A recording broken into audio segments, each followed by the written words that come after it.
Apa hukumnya waktu pemakaman diazani dan diiqomati? Terima kasih. Ngeten-ngeten iki kula supe lek mboten jenenganipun nih. Jadi hukumnya adalah khilaf di antara ulama dan kita sampai saat ini Nahdlatul Ulama itu menggunakan pendapat yang sunnah. Lah, berangkat khilafnya itu di mana? Kualitas hadisnya. Jadi kualitas hadis dan kiasnya itu ulama tidak sepakat. Lah, ulama yang mengatakan sunnah itu memang ada hadis sekalipun kualitasnya tidak baik. Itu bunyinya begini. Barang siapa ketika meninggal pemakamannya itu bersamaan dengan lafaz-lafaz adzan iqamah, maka akan diampuni dosanya oleh Allah. Begitu. Lah, bersamaan dengan adzan iqamah ini kemudian ulama tidak sepakat. Kata sebagian, loh ini maksudnya pas dikubur itu secara alami ada kumandang adzan iqamat sholat, begitu. Orang kok dibuat-buat, begitu kata ini. Lah ulama yang satunya, tidak. Adzan itu kan tidak hanya untuk memanggil orang sholat, orang gendeng sunnah diadzani kan begitu. Orang mau bepergian juga sunnah diadzani, melahirkan sunnah diadzani, begitu. Maka kata ulama ini, di samping hadis itu adalah memang adzan iqamah itu bisa dilaksanakan secara khusus, maka ada kiasnya. Kiasnya apa? Menungso niku setelah keluar dari alam pertama, yakni alam gua garbo namanya. Karena kita besok Pak Bu itu akan mengalami 4 alam. Nah, ketika orang keluar dari alam pertama, yakni lahir, itu kan sunnah diadzani diiqomahi. Maka ketika dia juga masuk atau keluar dari alam yang dia alami, yakni ke alam kedua, maka ya sunnah diadzani diiqomahi. Jadi mlebu ya sunnah diadzan iqamah, metu ya sunnah diadzan iqamah. Begitu. Jadi ada hadis juga ada kias. Ini pendapat ulama yang menyunahkan untuk diadzan iqamah. Nah, bagaimana pelaksanaan di masyarakat? Lek ngeten iki teng masyarakat mboten usum, jenengan paksakan kok dadak dadi fitnah, dadi geger. Ya ndak usah dilakoni. Lho kan penak to nggih. Wong yo ora wajib ae ngoten lho. Sing penting lek cara kula masyarakat niku aman, orang langgar syariat. Jadi nggak perlu dipaksakan. Tapi kalau sudah berlangsung, ya jangan dirubah. Toh ada yang mengatakan itu sunnah. Kalau sing sadurunge tidak diterapkan mau kita terapkan, yo diajeni ngaji dhisik. Tokoe di tempat itu, misalnya pas yasinan, yun sewu niki ternyata ngoten. Tiang ninggal niku lek badhe anu nika diuruk nika ternyata wonten pendapat ulama sing mastani lek niku sunnah. Dadi lek wis ngerti kabeh, niku kan enak Pak Bu. Mboten geger. Ngoten. Niku harapan kita. Jadi itu hukumnya sunnah dan sampai saat ini kita lakukan. Jadi di Sumberingin itu kita lakukan. Ulama-ulama besar ketika meninggal kebanyakan juga menggunakan pendapat ini. Jadi sunnah diadzani diiqomai. Hanya saja ada yang munasib itu yang asalnya qad qomati sholah kemudian diganti dengan qad qomatil qiyamah. Karena itu yang munasabah. Munasabah itu ada kesesuaian. Wong ini kita tidak sholat kok begitu. Kok qad qomati sholah yang pas qad qomatil qiyamah. Kenapa? Mayat ini setelah di alam pertama gua garbo. Yang kedua alam dunia, yang ketiga kan alam barzah. Meninggal itu namanya alam yang ketiga, alam barzah. Ini gerbang akhirat. Makanya diingatkan, kilo yit mayit, lek wis kowe mati lho, kowe karek ngenteni jumenenge dina kiamat. Ngoten karepe. Apa krungu-krungu, Pak? Niku hadise sahih. Jadi Rasulullah niku nate dawuh. Jenazah niku krungu apa sing diomongne, suarane wong sing urip, termasuk swara sandale wong sing makam niku enten hadise. Ning awake dhewe ndak krungu, ndak roh apa sing dialami mayit. Tapi lek ngerti Dari sinilah kemudian disyariatkannya talqin. Di materi saya ada talqin niku monggo enten basa Jawa, bahasa Indonesia, bahasa Arab. Itu tinggal memilih dan itu versi kitab kuning artinya niku sesuai asar, Pak. Jadi niku mboten ngarang tapi niku talqin yang dilakukan oleh para sahabat dulu. Bunyinya seperti itu. Makanya itu ada perawinya dari Imam Tobroni dari gitu. Lah, cuma karena talqin itu adalah tidak satu syariat yang tidak harus mengikuti lafadznya dengan apa yang diajarkan Rasulullah. Tidak harus lafadznya diajar oleh sahabat, kita bisa membuat sendiri. Namanya syariat yang bukan tauqifi namanya. Maka kita bisa membuat talqin-talqin yang lain. Lah talqin itu mulang, Pak. Mulang mengingatkan, mengajari.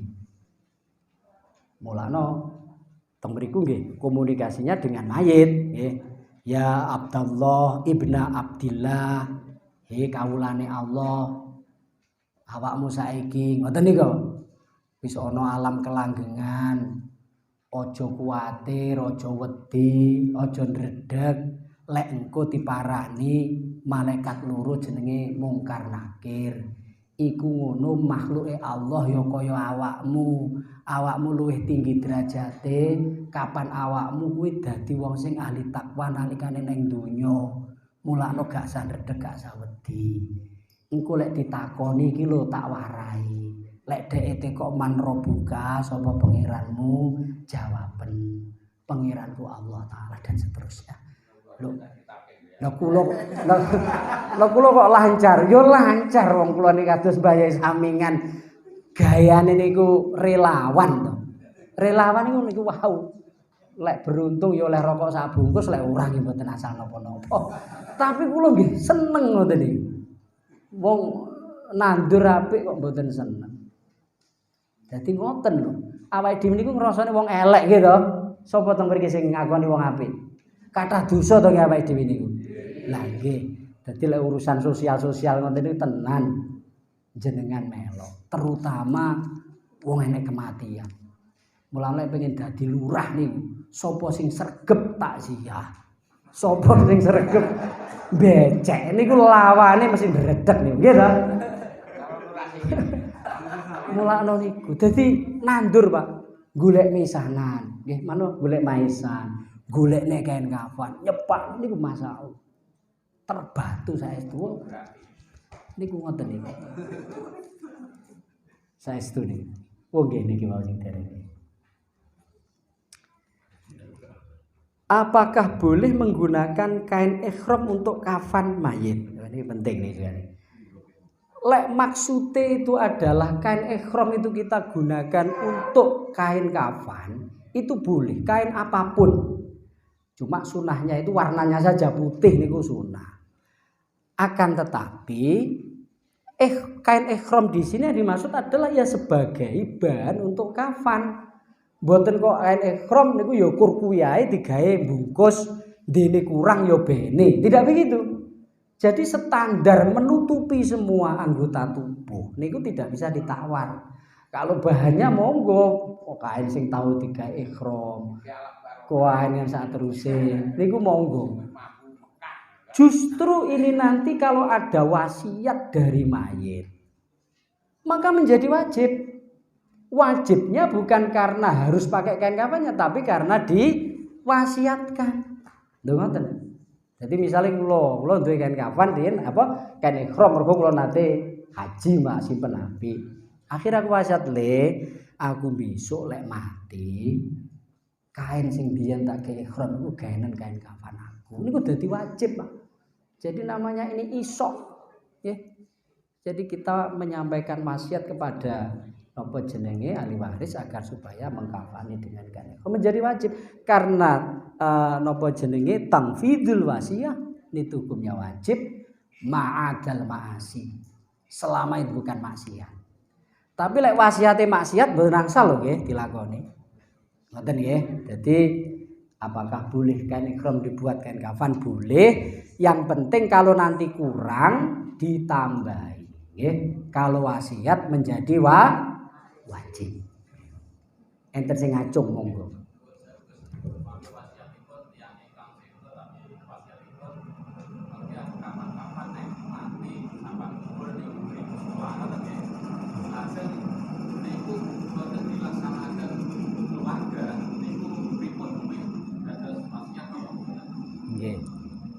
Jadi saya ulangi pertanyaannya, ada orang mau meninggal, dia wasiat agar supaya dikuburkan di belakang masjid atau belakang musola. Pertanyaan seperti itu, nggih.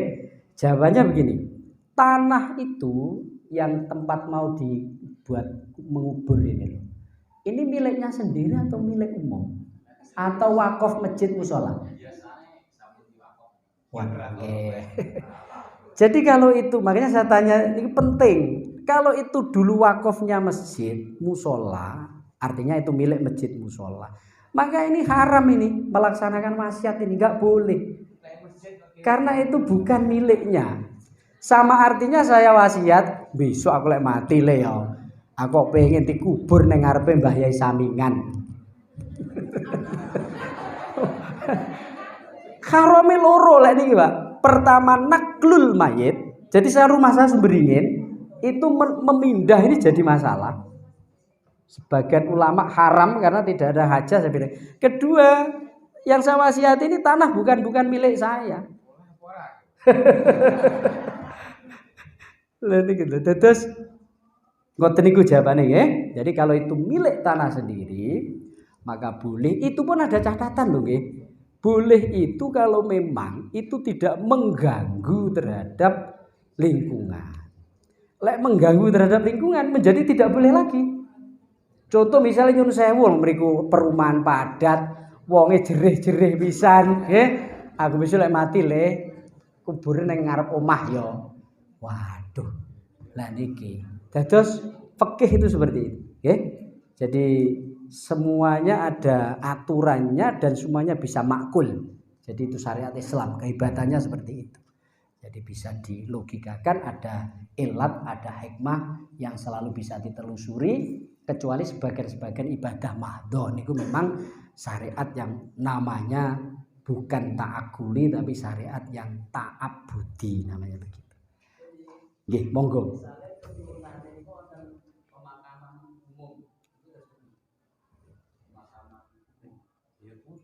Kalau pemakaman umum ya harus. Kalau itu memang dia wasiat di sana.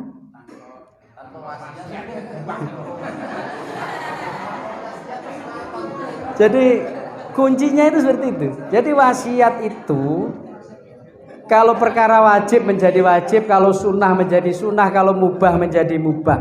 Tapi kalau haram tidak boleh dilaksanakan. Jadi sama seperti orang nadar lah, ya. Nadar itu sama. Jadi seperti wasiat nadar. Jadi barang sing wajib ya saya wajib, barang sunnah menjadi wajib, barang mubah menjadi wajib. Tapi lek barang haram, nadar itu ya haram dilaksanakan. Wasiat itu kalau wasiat barang haram ya haram dilaksanakan. Sama. Ini dulu, bapaknya dulu nih, nggih. Nggih, monggo.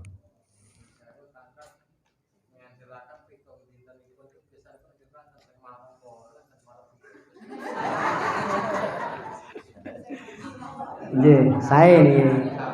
Terus pertanyaannya, selamatan mitung dino niku sing pas niku malam 8 napa malam 7. Nggih. Jawaban kula niki kabeh pas, nggih. Jadi ngeten, syariat kita sesungguhnya niku memang tidak ada aturan mendoakan mayit atau sedekah pahalanya untuk mayit itu diwajibkan atau diletakkan di waktu-waktu tertentu niku mboten enten. Jadi kapan mawon. Lah akan tetapi sekalipun ini adalah pilihan-pilihan, maka ini kadang di suatu daerah itu menjadi wajib, bahkan sunnah meletakkan selamatan itu di 7, 40, 100 dan seterusnya. Karena amrun khoriji, karena hal-hal yang mengitarinya. Contoh umpama di ndongko. Ndongko ini sadung kental lek wong mati ini golek gak dislameti 7, 40, 100. Niki masyarakat misale mesti mesti omeng, Pak. Mesti ngrasani, Pak. Kadang enek sing pedih, nggih. Onenane ngenten sing pedih. Dadi nyaturan di apa-apa kadang kok ndak penak kuping. Kadang ini doyan warisane nyelamete ora kere. Mboten penak Pak ten kuping, Pak. Akhirnya kita meletakkan 740 itu menjadi wajib karena untuk daf'ul fitnah. Untuk daf'u alsinatil juhal. Untuk menolak fitnah menjadi wajib karena menolak fitnah itu wajib apa saja. Termasuk kita tidak melaksanakan doa, tidak melaksanakan sedekah untuk yang meninggal di hari 7. Jadi ngoten.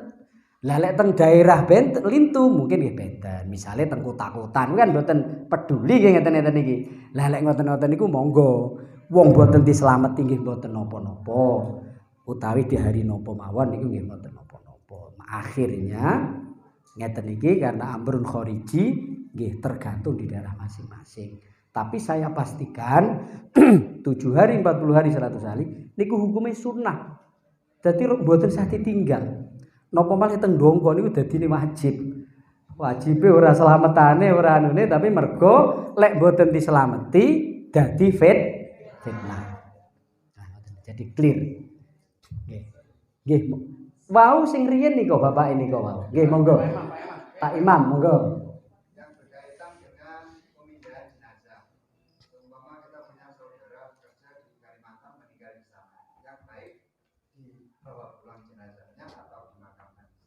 Ya, bagus pertanyaannya. Jadi orang mati semisal Jawa meninggalnya di luar Jawa, semisal Kalimantan.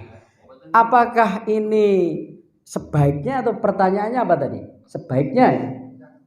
Yang betul atau yang baik? Sekitar itu ya pertanyaannya. Oh iya, yang betul menurut syariat. Yang betul menurut syariat itu adalah dimakamkan di mana dia meninggal. Oke, itu yang betul menurut syariat. Kecuali, dan ini juga syariat, jadi tidak terhenti situ. Jadi dimakamkan di mana dia meninggal, itu aturan syariatnya, kecuali dipindah ke tempat yang lebih utama. Itu pertama. Di dalam kitab kita itu tempat utama itu bukan mana-mana, tapi di Mekah, di Madinah, di Palestina. Yang kedua, atau didekatkan dengan keluarga. Ini ada syaratnya, asalkan pemindahan ini tidak menyebabkan tahoyur. Jadi busuk. Itu jadi syaratnya dua itu. Jadi boleh dipindah dari tempat di mana negara atau wilayah dia meninggal, ya, boleh asalkan aman. Tidak tahoyur. Yang kedua dipindah ke tempat yang lebih utama. Lebih utama ini diantaranya Mekah Madinah, orang soleh, atau didekatkan keluarga. Kenapa sampai begini? Oh ya, ditempatkan jadi orang meninggal itu sama seperti orang sholat. Jadi ada tempat-tempat yang istimewa. Lek jenengan sholat teng griya, kali teng masjid itu tebih lho nggih. Senajan to padha sholat dhewe ne. Ijaban yang masjid niku nggih langkung sae dibanding teng griya ngoten enten. Jadi ada yang fadilah yata'allaqu bil makan. Termasuk menguburkan jenazah. Yang kedua lek didekatne keluarga niku sering diziarahi. Nggih to? Lek teng Kalimantan teng mriku sinten sing anu ziarah. Lho kan yo padha ae pangeran niku arep bengok ning kene ning kono kan yo krungu. Betul sekali. Tapi orang meninggal niku walayah sabanal ladzina qutilu fisabilillah amwatan ngoten niku. Lha niku wali Allah mboten mati. Niku sugeng. Lah tiyang sugeng niku cobi jenengan lek ziarah silaturahim sing luwih apik cukup karo telepon napa sowan? Lho padahal kan padha ae nek ya jagungan, nek ngene ya jagungan. Sama analognya dengan sing saiki disowani. Lho ngoten lho.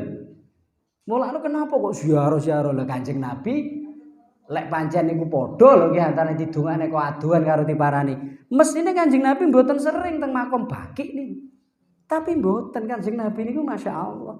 Sering teng makom Baqi niku. Baqi niku makome para sahabat niku. Nggih teng mriku nggih. Assalamualaikum ya ahlal kubur. Niku kan ajaran saking Kanjeng Nabi, lafal-lafal ngoten.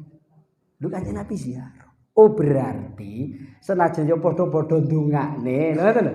Antarane diparani karo saking aduan niku benten, berbeda.